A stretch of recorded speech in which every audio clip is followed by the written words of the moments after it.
The Reserve Bank will be watching the release of jobs data today as it weighs up whether to increase interest rates in June.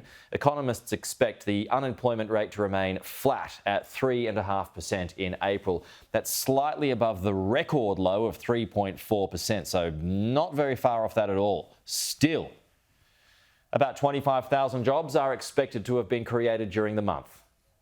Participation is the other thing we're looking at. We know about all the migration that's going on at the moment, and there is and has been seen a slight change in the participation rate. It's actually slightly ticked down because there's not as many people participating because they're falling out. So that might be the other thing to be a watch here. So joining us live now, the Deputy Opposition Leader Sussan Ley. Sussan, good morning to you. We may as well just start there. I mean, if the unemployment rate stays where it is, would you see that as good news or bad news in the context of the whole discussion around our economy at the moment? Well, Pete, I would just simply look through this as what's happening to your wages, and real wages are still going backwards. And I can't believe that the government is saying that there's good news for wages and wages growth in terms of ordinary Australians and their cost of living, because people are still struggling. The cost of living is still everyone's number one concern. I've just come back from Western Australia, and it's no different on the West Coast than it was on the East Coast. Western Australia is experiencing the same cost pressures and has the same level of concern for an Anthony Albanese government that has a great big migration plan, 1.5 million Australians over 5 years, no proper housing and no proper congestion plan to deal with that. And meanwhile, again, everything is going up except your wages. OK, well, on wage growth yesterday, though, it's at 3.75%, a decade high. That's pretty good. In the context of everything that's going on at the moment. And there are concerns by the Fair Work Commission.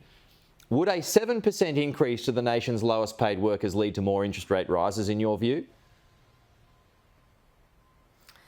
Well, interest rate rises are a real possibility, even probability, and that's what the Reserve Bank has indicated. And the Reserve Bank is doing its job. They're having to do the heavy lifting because the government isn't doing their job. Now, we can look at the indicators, Pete, and they're important, but what this comes back to is a budget that spent $2 for every $1 that it saved, that spent $185 billion over the forward estimates, and is actually a government run by a Prime Minister who doesn't seem to understand the pressures that his policies are placing on ordinary Australians, and a Treasurer with a PhD in politics, not a PhD in economics. So unless you have that proper plan for inflation, ordinary Australians are going to hurt, and we are going to see inflation start to move well and truly away from would you support the controls that the government a wage rise of 7% for some of our lowest paid? Look, Pete, those are matters for the Fair Work Commission. They always have been, they should be.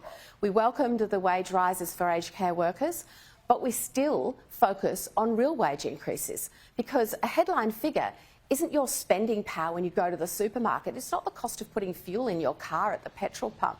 It's not that ever-increasing mortgage payment, with some Australians up to $20,000 extra a year. So this is what this government has to focus on, the proper plan for inflation. OK, Peter Dutton to blast the Prime Minister today over resources, calling the government one of the most interventionist in our history.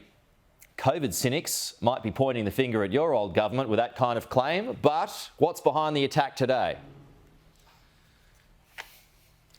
Well, it's not an attack, it's just backing in the gas sector that has delivered, the resources sector, the gas sector, that has delivered much of the surplus that this government has been boasting about and has been able to distribute to, in a well-meaning way, of course, to some Australians throughout the budget process. This demonisation of gas that I have seen since day one, and certainly saw during the election campaign, and I'll give you a more recent example, Pete. We've got a resources minister on the West Coast, I've just come back from WA, as I said, who is talking up carbon capture and storage. We've got an energy minister on the East Coast, Ed Husic, who's saying it doesn't work well, and he's talking it down. Meanwhile, you've got an entire government that is demonising our gas industry. How many times can you remember Minister Bowen standing there and saying, you know, the gas is almost evil and the era of using gas to power Australia is almost over. Now, this is ridiculous.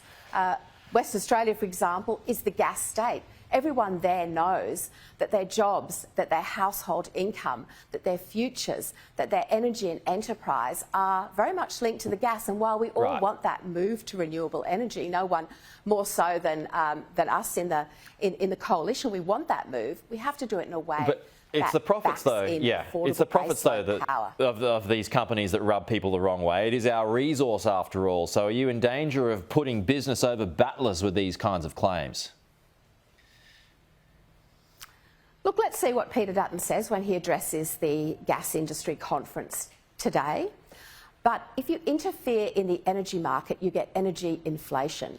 And if you interfere in the energy market, you get the exact opposite of what we want to see, which is affordable prices for ordinary Australians. We saw that interference at the end of last year.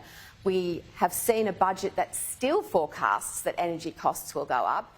And, you know, I don't think we'll be able to find one Australian whose power bill is going down.